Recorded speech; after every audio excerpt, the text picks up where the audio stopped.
दोस्तों, break statement क्या होता है आपको पता है? ब्रेक स्टेटमेंट जैसा नाम से समझ में आ रहा है, जैसे गाड़ी में हमारा ब्रेक होता है, राइट? बस गाड़ी में ब्रेक क्या वर्क करता है? वो हमारा वर्क करता है कि गाड़ी में अगर मैं ब्रेक दबा दूं तो वो गाड़ी रुक जाता है, राइट?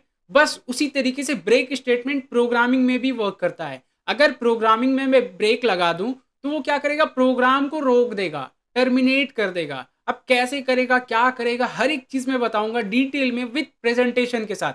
तो आप वीडियो को कंसिस्टेंसी से अच्छे से देखिएगा तो आप पूरा मास्टर कर सकते हैं कि कैसे ब्रेक स्टेटमेंट यूज किया जाता है and each and every steps. मेरा नाम है मोहम्मद सद्दाम और आपका स्वागत है सद्दाम टेक यूट्यूब चैनल में। तो चलिए अब बिना किसी देरी के मैं कंप्यूटर स्क्रीन पे चलता हूं और आपको हर एक चीज डिटेल में अच्छे से बताता हूं कि ब्रेक स्टेटमेंट कैसे यूज करना है, क्या होते हैं, हर एक चीज। तो मैं कंप्यूटर स्क्रीन पे आ गया हूं। अब देखिए ब्रेक स्टेटमेंट क्या होता है, पहले हम लोग वो जानते हैं। What is break statement? The break statement terminates the loop immediately when it's encountered. अब ये क्या कह रहा है कि लूप जब भी चलता है तो उसे अचानक से बंद कर देता है। कब? जब ब्रेक स्टेटमेंट एनकाउंटर होता है, मीन्स स्टार्ट होता है, ऑन होता है, ओके। तभी मतलब लूप को एग्जिट कर देता है, क्लोज कर देता है, डिलीट कर देता है, सिंपल टर्म्स में कहे तो, ओके। तो ये तो हम लोगों ने जान लिया कि ब्रेक स्टेटमेंट क्या करता है। अब चलिए हम लोग जानते हैं कि कैसा वर्किंग प्रोसेस है एक एग्जांपल के थ्रू। उसके बाद हम लोग प्रैक्टिकली चीजों को करेंगे। तो देखिए वर्किंग प्रोसेस क्या है। मैंने एक डेमो कोड ले लिया। अब ये डेमो कोड क्या मैं कह रहा हूँ, क्योंकि इस पे हेडर वगैरह मैं इंक्लूड नहीं किया हूँ, सिंपल अभी मेन के अंदर के कोड को ले लिया हूँ। और इस पे मैं लिखता हूँ int I equal to 1। Means I का जो वैल्यू है इनिशियलाइज मैं कर दिया हूँ 1 से, ओके। एंड उसके बाद मैं एक लूप चला रहा हूँ while I less than equal to 5। ये मैं एक लूप चला रहा हूँ कि I less than equal to 5 है, तब तक वो चलता रहना चाहिए। आई मीन टू से 1 से लेकर 5 तक लूप चलेगा, ठीक है। यहां तक तो हमारा क्लियर है। अब उसके बाद क्या कह रहा हूं मैं, इफ आई इक्वल टू 2, अगर आई इक्वल टू 2 हो जाता है तो क्या करना है मुझे, मैं बता रहा हूँ ब्रेक कर दो। मैं इसे कह रहा हूँ कि ब्रेक कर दो, उसे तोड़ दो, खत्म कर दो, टर्मिनेट कर दो, ओके। तो ये क्या करेगा, चेक करेगा कि हाँ अगर आई का वैल्यू जब 2 होगा, ध्यान से सुनिएगा, जब आई का वैल्यू 2 होगा तब वो टर्मिनेट करेगा, अदर देन दैट वो टर्मिनेट नहीं करेगा। तो ये तो हम लोगों ने समझा कि यहाँ पे ये ब्रेक हो रहा है। और बाकी के कोड सेम है, print F percentage D I means वो आई को प्रिंट कर देगा और आई इंक्रीमेंट कर देगा। अब देखिए सपोज आई का वैल्यू 2 हो गया, फर्स्ट आइट्रेशन में तो वो कंडीशन ट्रू नहीं हो रहा है, आई इक्वल टू 2। तो सेकंड आइट्रेशन जब एक बार ये लूप चल गया, उसके बाद सेकंड आइट्रेशन पे जब गया तो सेकंड आइट्रेशन पे हाँ आई आई का वैल्यू भी 2 है और 2 का वैल्यू भी 2 है। तो इस बार वो इफ वाला कंडीशन ट्रू हो गया। अब इफ वाला कंडीशन ट्रू हुआ तो ये ब्रेक के अंदर आ जाएगा। अब ब्रेक के अंदर आया तो क्या करेगा, ये देखेगा ब्रेक लिखा हुआ है तो ब्रेक डायरेक्टली वो बाहर आ जाएगा। किसके बाहर आ रहा है? देखिए इफ के बाहर नहीं आ रहा है, इफ के तो बाहर ऑब्वियसली आ रहा है। आई मीन टू से इफ के ऊपर भी जो भी कोड है, ध्यान से सुनिएगा, इफ के ऊपर जो भी कोड है, जैसे इस इफ के ऊपर क्या है, एक वाइल लूप हम लोगों का क्रिएट किया हुआ है, तो वो वाइल लूप को टर्मिनेट कर दिया। अगर वाइल लूप के ऊपर भी फॉल लूप है और वाइल लूप पे मैं कुछ ऐसा ब्रेक स्टेटमेंट लगाऊं तो वो फॉल लूप टर्मिनेट कर देगा। तो ये टर्मिनेट कर दिया, अब ये बाहर आ जाएगा, मीन्स एक ही बार हम लोगों का लूप चलेगा। तो अब चलिए इसे हम लोग प्रैक्टिकली विजुअल स्टूडियो कोड पे चलकर देखते हैं कि किस तरीके से प्रैक्टिकली करना है चीजों को। तो मैं विजुअल स्टूडियो कोड ओपन कर लिया हूं। अब एक हम लोग फाइल क्रिएट कर लेते हैं वापस से। तो मैं न्यू फाइल करता हूं और इसका नाम मैं दे देता हूं ब्रेक डॉट सी। ये मैंने लिख दिया ब्रेक डॉट सी, ओके।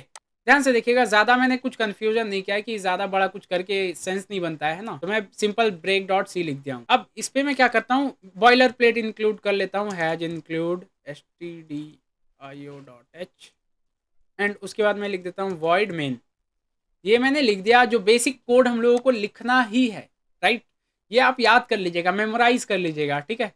तो ये मैंने लिख दिया। अब चलिए हम लोग जो एग्जाम्पल में कोड देखे थे वही कोड को हम लोग पहले एक बार इंप्लीमेंट कर लेते हैं। तो मैं लिख देता हूँ इंट आई इक्वल टू 1, यहाँ तक ठीक है, इंट आई इक्वल टू 1। अब वापस से मैं वाइल लूप चला लेता हूँ। वाइल पे देखिए जैसे ही मैंने वाइल लिख के टैब प्रेस किया, ये पूरा मुझे सिंटैक्स दे दिया कि आप कंडीशन डाल दो। क्या कंडीशन है? मैं डाल देता हूँ condition I less than equal to 5।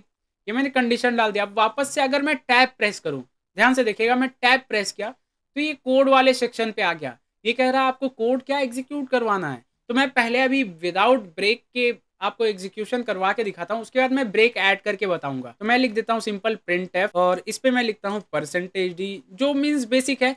इसमें ज्यादा मुझे समझाने का ऐसा एज सच नीड नहीं लगता है। क्योंकि ऑलरेडी मैंने लूप वाले कॉन्सेप्ट में बहुत अच्छे से समझा दिया है।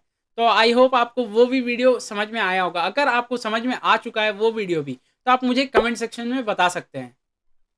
तो मैं फिर से इसे कर लेता हूँ आई प्लस प्लस। ये यहाँ तक तो हमारा ठीक है, कोड कोई इशू नहीं है। अब एक बार हम लोग एग्जीक्यूट करके देखते हैं कि क्या हमारा लूप प्रॉपरली चल रहा है या नहीं। तो मैं रन कोड कर लेता हूँ। एज यू कैन सी हमारे पास प्रॉपर आउटपुट आ चुका है 1 2 3 4 5। और लेकिन ये न्यू लाइन पे नहीं आ रहा, एक एक लाइन पे नहीं आ रहा। तो उसके लिए मैं क्या करूंगा, फॉर्मेट कर दूंगा। पर ये मैंने बैकस्लैश n दबा दिया। अब इससे क्या है, वो फॉर्मेट हो गया। तो अब देख पाएंगे ये क्या हो गया, फॉर्मेट हो चुका है हमारा डेटा। अब मैं क्या चाह रहा हूँ कि ब्रेक करना, कोई एक पर्टिकुलर नंबर पे आए तो वो ब्रेक कर दे। जैसे देखिए अभी हम लोगों ने जो कोड में समझा, एग्जाम्पल में समझा, वो क्या समझा कि 2 को ब्रेक करना है। ठीक है, तो वही सेम प्रोग्राम को पहले करके देखते हैं, उसके बाद फिर मैं आपको बड़ा नंबर से भी बताऊंगा। तो देखिए मैं लिखता हूँ इफ। अब जो कंडीशन था हमारा वही सेम कंडीशन उसी तरीके का। अब आई का वैल्यू क्या करना है, इफ आई इक्वल टू 2। अगर आई का वैल्यू 2 होता है तो क्या करना है, मैंने करली ब्रैकेट लगाया और करली ब्रैकेट के अंदर ये सब चीजें छोटी मोटी चीजें, लेकिन आपको ध्यान देना है कि करली ब्रैकेट मैंने लगाया है, उसके अंदर मैं लिख रहा हूँ। अब उसके अंदर मुझे क्या करना है, ब्रेक कर देना है। सिंपल मैंने ब्रेक लिख दिया। अब इससे होगा क्या, जो अभी हमारा लूप, ध्यान से देखिए, अभी हमारा लूप क्या 1 से लेकर 5 तक चल रहा था, अब वो सिर्फ 1 तक ही चलेगा, 2 पे आएगा ही नहीं, 3 पे आएगा ही नहीं, 4 5 6 किसी पे नहीं आएगा। वो 1 तक ही लिमिटेड रहेगा, 2 पे जा ही नहीं पाएगा। क्यों? क्योंकि मैंने कंडीशन बैठा दिया, अगर उसको 2 मिल जाता है तो स्टॉप कर देना है, उसके आगे जाना ही नहीं है बस। तो इसीलिए वो एग्जीक्यूट होगा नहीं। तो चलिए मैं एक बार रन कर लेता हूँ इस कोड को भी। मैंने शॉर्टकट की से रन कर लिया। तो आप देख पाएंगे हमारे पास आउटपुट आ रहा है सिर्फ 1, सिर्फ 1 हमारे पास आउटपुट आ रहा है। अब ये कैसे आया, सिंपल समझिए, क्योंकि हम लोगों ने कंडीशन बैठा दिया 2 का, इस वजह से। अगर मैं कंडीशन अगर बैठा देता हूँ 4, तो अब इसका क्या आंसर आएगा, आप मुझे कमेंट सेक्शन में बताइए। मैं देखना चाहता हूँ कि आप लोग चीज़ों को समझ रहे हैं या नहीं। तो मैं वेट करता हूँ, आप कमेंट कर दीजिए वीडियो को पॉज करके, उसके बाद फिर मैं आगे बताता हूँ आपको आंसर। तो आई होप आपने कमेंट कर दिया होगा अपना आंसर। अब चलिए हम लोग जानते हैं कि इसका आउटपुट क्या आएगा, आंसर क्या आएगा। इसका आंसर आएगा 1 2 3, बस ये 3 आएगा, 4 नहीं आएगा, 5 नहीं आएगा। क्यों? क्योंकि हम लोग चाह रहे हैं कि 4 पे ही स्टॉप हो जाना है उसे। अब इसे भी एक बार एग्जीक्यूट करके देख लेते हैं हम लोग। तो मैंने एग्जीक्यूट किया, आप देख पाएंगे 1 2 3, 4 नहीं आया, 5 नहीं आया, राइट। तो कैसा लगा आपको ये वीडियो, मुझे कमेंट में बताइएगा और चैनल को सब्सक्राइब कर लीजिएगा। मिलते हैं नेक्स्ट वीडियो में। Till then keep learning, have a great day, bye bye.